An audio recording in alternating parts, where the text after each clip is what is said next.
Jesus' love is so rich and free. You know, everything in the world has to be worked for and earned. But he earned the right for you to be loved freely by shedding his blood on a cross 2,000 years ago. He died for you so that you might receive a new life, the life he intended for us to have before the world began. Man chose to turn away from God. Jesus died to cover our sins by his blood. And once we've received the Lord Jesus Christ in our hearts and sincerely repented of the sins that we know about in our own lives, then we become born by his Spirit, or born again. This is just the beginning, though, of the most fabulous walk that you could ever have in your life. A walk based on love and truth, and it makes you eligible once you become his child to have this kind of relationship. But how do you go about having the relationship with the Holy Spirit and knowing the voice of the Lord? You know, the Bible says to seek first the kingdom of God and his righteousness, and all these things will be given to you as well. It's very important as believers that we start each day with him, because if you don't put him first in your prayer life, what happens is the phone starts ringing, or you get up and you get busy, and it's really hard once you get moving around to get back and sit still before him and learn his voice. Also, you have to really fight the fight of faith. Jesus was talking about since the days of John, he was talking about John the Baptist. He said, the kingdom of God suffereth violence, and the violent take it by force. He's not talking about being a violent person, but he's talking about being vigilant in prayer. Because Satan tries to fight and make you feel like God's a million miles away, and your feelings often don't line up with the truth of what Jesus has done for you. And so you've got to deny what you're even thinking in your mind and really press in to hear God. You know, the Bible says that there's spiritual wickedness, there's principalities, powers, rulers of darkness, and there's spiritual forces of evil in the heavenly realms.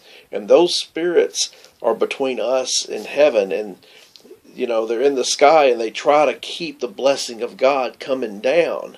That's why the Bible says that the weapons of our warfare are not carnal, but mighty through God to the pulling down of strongholds, casting down imaginations and everything that exalts itself against the knowledge of God, and bringing every thought into captivity to Christ. We give our mind to God. We hand our thoughts to him. Jesus said that, that these walls that we have are real, and they come up. And Jesus said, in Isaiah, he says, can a mother forget the baby she's just had born to her? Though she may forget, I will not forget you.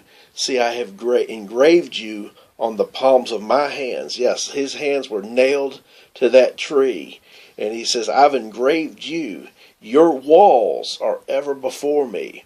But he also says that the breaker goes before them. And that's in Micah. And see, he's the breaker. He went through, he's in heaven, and he's at the right hand of God. And the Holy Spirit is what is the fellowshipper and the teacher and the guide. Jesus said, I'm not going to leave you as orphans. I'm going to send the Comforter to you. But, the prayer life is something that has to be really worked on, and the relationship is the most important thing with God, because it's in the relationship that you begin to feel the real worth and value, and you begin to really love Jesus because you begin to sense how much he really loves you. But to get into that relationship, it's not like, putting something in the microwave for 30 seconds and it just comes out and ready to eat. You have to persist in your prayer life. You can't give up, because Satan wants people to not believe God loves them and to develop this relationship. So he fights real hard, and he uses a lot of different means to keep you from having a relationship with the Holy Spirit. The Bible says in Psalm 24, it says, be lifted up, O you gates, that the King of glory may come in. So we have to fight the fight of faith to get through those walls. Often our feelings try to interfere with this, and our minds and our our thoughts go other places. But you're not saved on your feelings. You're saved by what Jesus did for you. And remember, his shed blood gave you the right to believe you're freely loved. Yes, you're freely loved. Now, the world's realm won't let you feel that love. The world's realm, not only does it not let you sense the love of God, the teachings of the world don't believe that. The teachings of the world say that love has to be earned, straightened out, or else. If you're not perfect, you're awful and terrible. And there's no such thing as a transformation or process. It's just do it or else. You're supposed to just know it. And in the kingdom of God, the Bible says that the kingdom of God is like yeast that a woman took and mixed into a large amount of flour until it worked all through the dough. Yes, the yeast makes us rise. It's the bread that rises, but it's got to be worked all through the dough. And that's done by the Lord. That's not something that we can do. Jesus has to do that, and we have to give him the access to do it. The Bible says that talking about the devil, it says that as a lion, he seeks whom he may devour. He walks, through the earth, and it says, be vigilant, be sober, be vigilant in your prayer life. Pray and ask the Holy Spirit to come minister to you and fight the fight of faith in your mind. Fight the fight of faith and denounce the lies about God or yourself or others. And when those thoughts come, just refuse them, but continue to press in. Because if you just sit real complacent with God and you allow your feelings to take hold of you, you're never going to get anywhere in your prayer life. You have to be vigilant. Now, once you begin to sense the breakthrough, and if you persist, you will, because you know what? The Bible says that all who seek me find me. God wants to know you in a personal way, and he wants you to know him in a personal way. And so he wants to share great and mighty things with each one of us. And by the way, everybody is eligible for that's a Christian, because Jesus is no respecter of persons. He wants every born-again person in his kingdom to have this relationship and learn his voice. That is for each of us. That's not just for some people. That's every one of us can have this relationship. But we have to persist in it. And, as you pray and you ask God with all your heart to meet with you, he will meet with you. And as you continue to pray, you'll begin to grow and learn his voice, and he will begin to share things with you. And it's just a wonderful thing. It's not something that you have to come up with a do's and don'ts. God just wants you to come as you are and drink freely from the water of life. All the things that we need, all the things that God wants to share with us, come from him. They're not from us. He does all the work. That's why Jesus said that the work of God is to believe.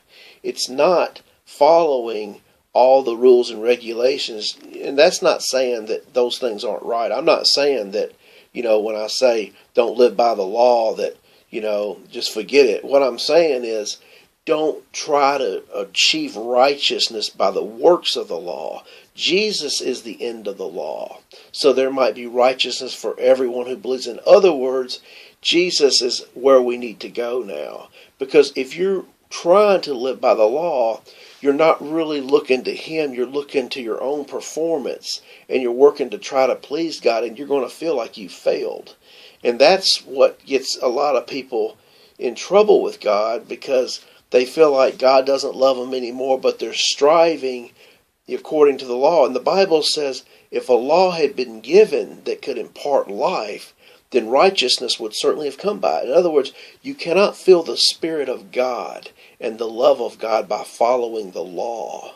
All who are justified by law have been alienated from Christ. One version, I think it's the King James, says it has become of no effect. I think it's Galatians 5:4. This is no effect to whoever you are justified by law. In other words, the Holy Spirit has no effect on you.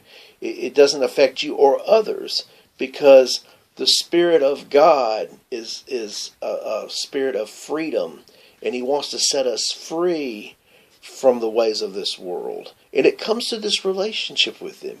You know, the beautiful thing about it is that Jesus doesn't judge our imperfections and weaknesses as long as we're on this road. That is the road of life. The road of life is knowing that Jesus is Lord. And because He's Lord, He will take me by the hand and lead me to the promised land.